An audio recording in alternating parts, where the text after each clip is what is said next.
Who are you when the ego goes silent? Have you ever been in silence? Not the silence of the mouth, but the silence of the mind, where everything stops.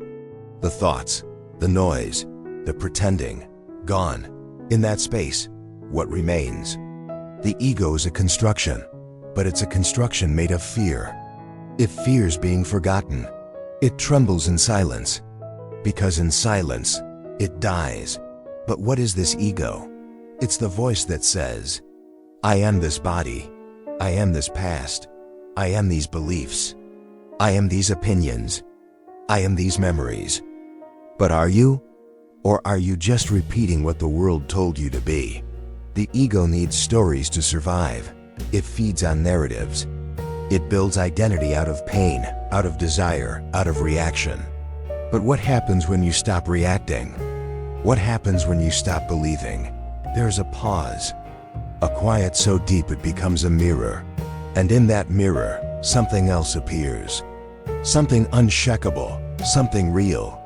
Something you forgot you were. You are not your memory. Memory is a shadow.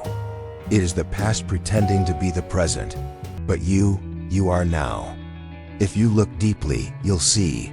The moment you say, I am this, you are already limiting the infinite. Are you your name? Were you born with it?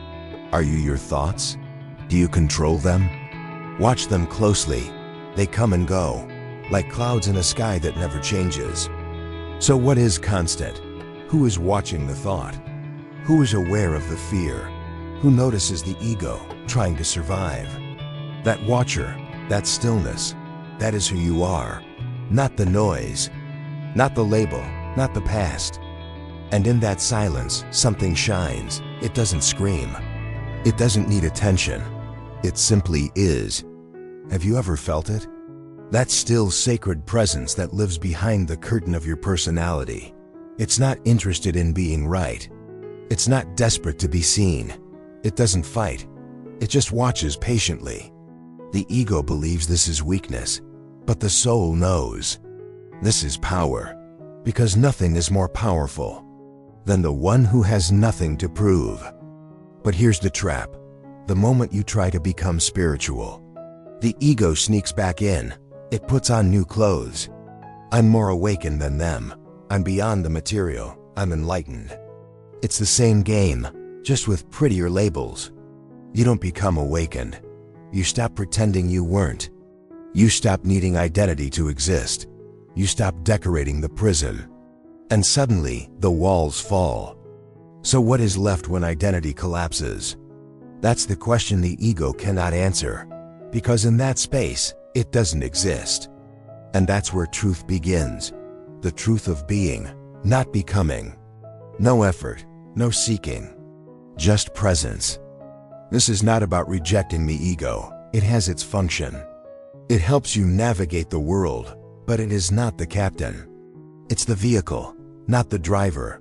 Most people live their whole lives believing they are the car, but who is behind the wheel? When the mind goes quiet, you see the driver clearly, and that driver is eternal. The silence is not empty. It is full of answers the mind can't understand. It is alive, and when you touch it, you change. Not because you learned something, but because you remembered what you forgot. You remembered yourself, but be warned. The ego will fight. It will scream louder as it dies. It will seduce you with fear. It will whisper, if you let go, you'll disappear. But the opposite is true. When you let go, you finally appear. Imagine a flame trapped inside a box. The box says, I am safe, I am defined, I am protected. But the flame says, I was born to burn freely. Silence breaks the box, and suddenly, you realize you were never the box, you were the flame. So the question is not who am I?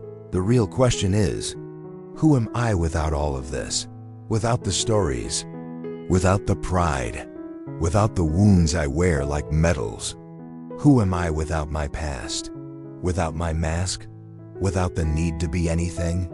Try it. Say nothing. Believe nothing. Just watch and feel. What begins to rise? It will be unfamiliar because truth has no shape. It doesn't look like anything, but it feels like everything. There, you will not find answers. You will find peace, because in that space, you are no longer at war with yourself. So stop chasing yourself through mirrors. You are not the reflection. You are the light behind it, and light doesn't need to prove it shines. This is the beginning of true freedom. Not the freedom to do whatever you want, but the freedom to no longer be a prisoner of who you think you are. Now ask yourself, if I don't need to be anything, what would I be? Be still and listen. When the ego disappears, your true nature remains. It never left. It was Ru waiting for silence.